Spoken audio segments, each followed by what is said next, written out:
Hi there. We are in geometry. We are in Unit 1, Lesson 13. That's not it. Oh, I thought I opened it. 1 second. There we go. Lesson 13. Sorry about that. All right, we are going to start talking about rotations. Sort of basic rotations. It'll get more complicated as we go. As far as rotations go, we're still in rigid transformations. Rigid means that the shape of things don't change. Okay, so let's look at this warm-up. Images for launch. So the semaphore alphabet is a way to use flags to signal messages. Here's how to signal the letters Z and J. For each, precisely describe a rotation that would take the left-hand flag to the right-hand flag. So I want to take, this is her left-hand flag, and move it to the right-hand flag. It looks as if I would take that and rotate it up. The left-hand flag would end up on the right-hand flag. And I see right here, there we go. That's hilarious that the presentation one looks so much different. There we go. There we are. I'm looking at left and right. So if we want left hand to go to right, this would actually be our center of rotation. Pen. If we're center rotating there, we're going to move the left hand to the right hand, and this would be a clockwise fashion. Oh gosh, it happened again. Sorry. If I click a button on my pen, things go all wonky. This would be a clockwise direction from left to go to right. Here, that's my center rotation. We're going to rotate it that way, and that is a counterclockwise, and looks actually to be 90 degrees. This looks to be about halfway, so that might be 45 degrees, but it's not asking us for the measurement. I'm just guessing, right? What I could do is take this and draw a circle all the way around it and split the circle up. And that does look to be about 45 degrees. But anywhere on this circle, the rotation would be rigid. I could rotate it down there, over here, over there. As long as I stay on the circle, my radius is going to be consistent. And it would be a rigid motion. So I cannot draw circles. I'm just going to be honest. As long as our flags stay on the circle, our radius is going to be consistent, and it would be a rotation, okay? It is 45 degrees.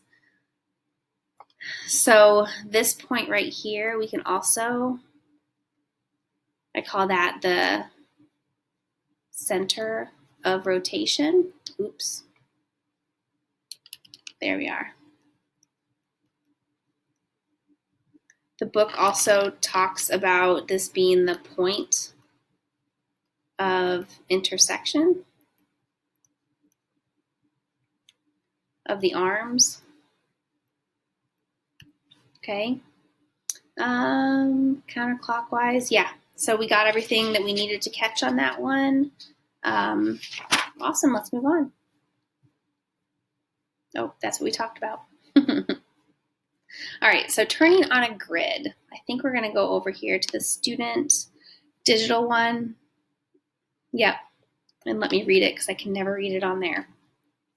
So here we want to rotate shape ABCD 90 degrees clockwise around Q. Again, I haven't practiced this, but we're rotating it along Q, and we want it to be clockwise, which is the direction of the clock. So from me facing, it's going to look this way, and you looking at the screen is going to look that way too. So I have not done this yet. Should never tell you that, should I? That's not it. Reflection. Are these all my translations? Nope. I might have to pause ya. There's my rotate around a point. So it says to select my object and my point. and rotate it. I'm going to type in 90. Is that what it said? Yep. And I want to make sure that I am clockwise. So I just took that and rotated it 90 degrees. I love this part right here because it actually is 90 degrees. From Q to A and Q to A prime is 90 degrees. From Q to D is harder to see because I'm at an angle, and Q to D prime is also 90 degrees. Q to C prime, 90 degrees. Q to B prime, 90 degrees. That's important because that's what we want to make sure that it's actually doing what we say. Let's see, rotate A, B, C, D 180 degrees around R. Now, which way is it going to be, clockwise or counterclockwise?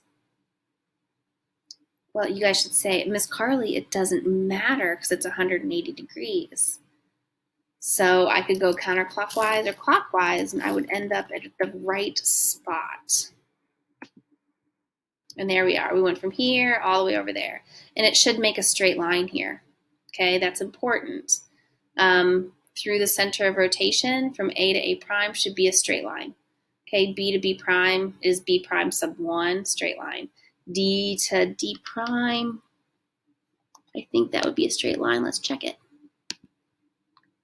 Yeah, straight line. Cool. Rotate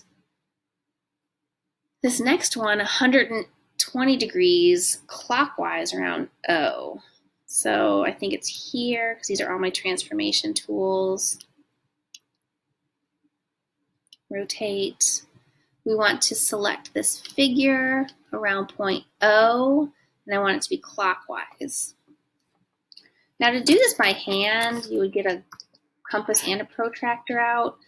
Protractors, they're how we measure angles, and they're not very accurate. Oh.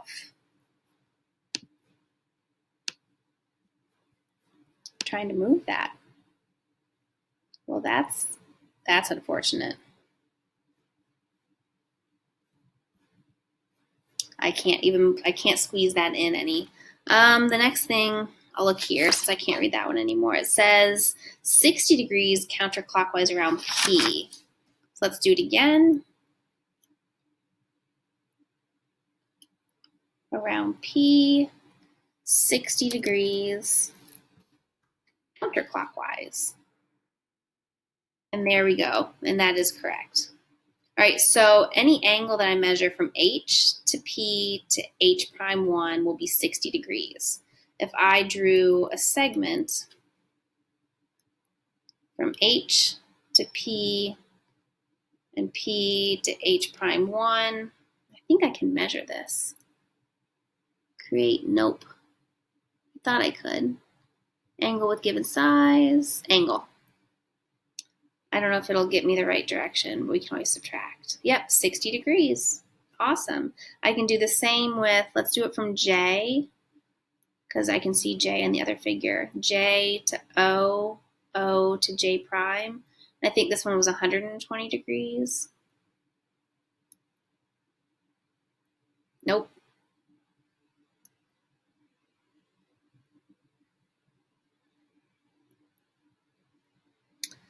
Oh, sorry. Let me try one more time. Oops. Let's get that segment back. This is where I'm trying to extend the lesson and I get foiled. So here, from this segment to that segment, 240, but it's okay. Remember what a circle measures?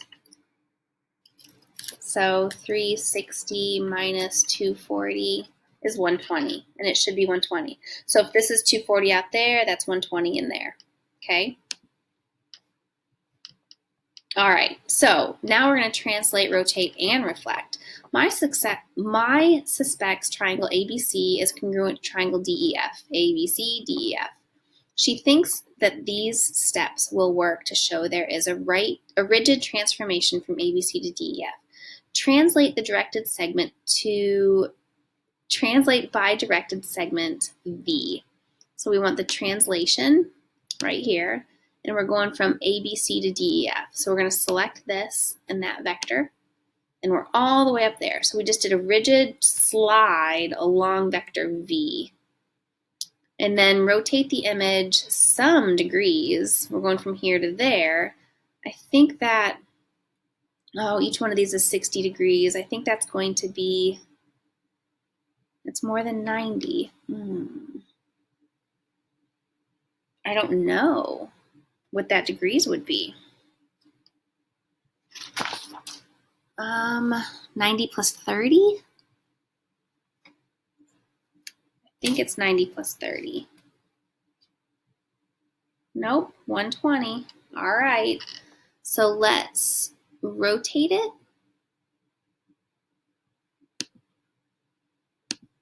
From here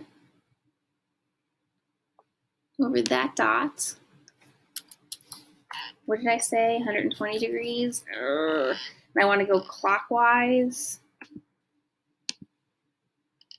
Yeah, that works. And now I want to reflect it. Let's do a reflection over that segment, and I end up at the end.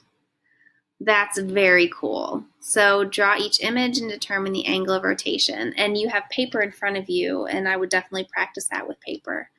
Okay, that was a ton of fun. We have a summary. 3 rigid motions: reflect, translate, rotate. Each of these rigid motions can be applied to any figure to create an image that is congruent. To do a rotation, we need to show 3 things: the center, the direction, and the angle. Our glossary entries have been up to date and updated, and life is grand. All right, that was lesson 13. Nice work.